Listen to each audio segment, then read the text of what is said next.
بسم اللہ الرحمن الرحیم نحمدہ ونصلی ونسلم علی رسولہ الکریم اما بعد۔ اس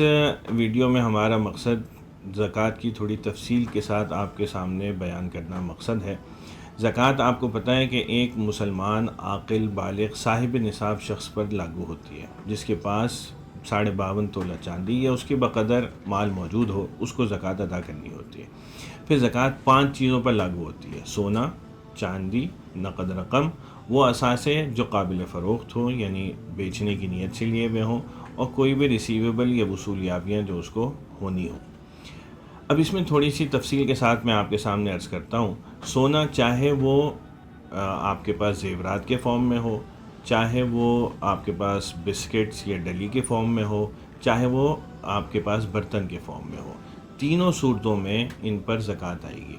اسی طرح چاندی ہے، چاہے وہ آپ کے پاس ڈلی یا بسکٹ کے فارم میں ہو، چاہے وہ آپ کے پاس زیورات کے فارم میں ہو، چاہے وہ آپ کے پاس برتن کے فارم میں ہو، اس کی جو مقدار ہے، جو اس وقت میں مارکیٹ ویلیو ہوگی، اگر آپ یکم رمضان کو اپنی زکوٰۃ کا کیلکولیشن کرتے ہیں تو یکم رمضان کو جو نصاب ہوگا، جو ریٹ ہوگا سونے کا، وہ آپ کو لینا ہوگا، اور یہ جو مقدار میں آپ کے سونا اور چاندی ہوگا، یہ اس سے آپ کو ملٹیپلائی کر کے اس کی زکوٰۃ، اس کی کیلکولیشن نکالنی ہوگی۔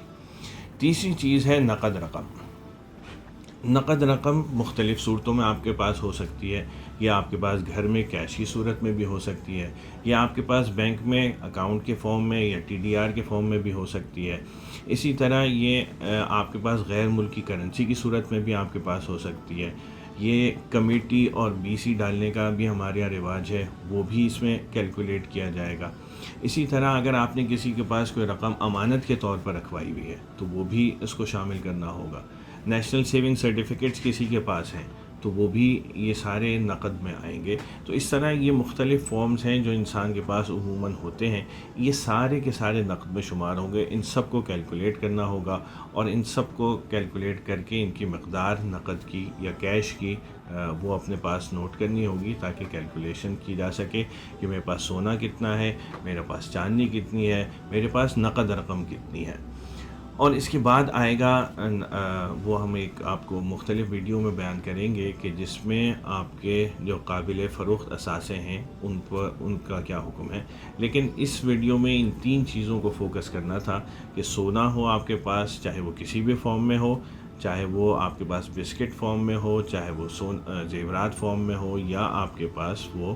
برتن کے فارم میں ہو، سونا چاندی دونوں آپ کو اس کو لینا ہوگا، اور نقد رقم جو جس شکل میں بھی آپ کے پاس ہو، جو میں نے ابھی اس میں بیان کی، ان سب کو کیلکولیٹ کر کے اپنے پیش نظر رکھنا ہوگا اور کیلکولیشن میں شامل کرنا ہوگا۔ اللہ تعالی ہمیں صحیح طور پر سمجھنے کی اور صحیح مقدار کے ساتھ زکوٰۃ نکالنے کی توفیق عطا فرمائے۔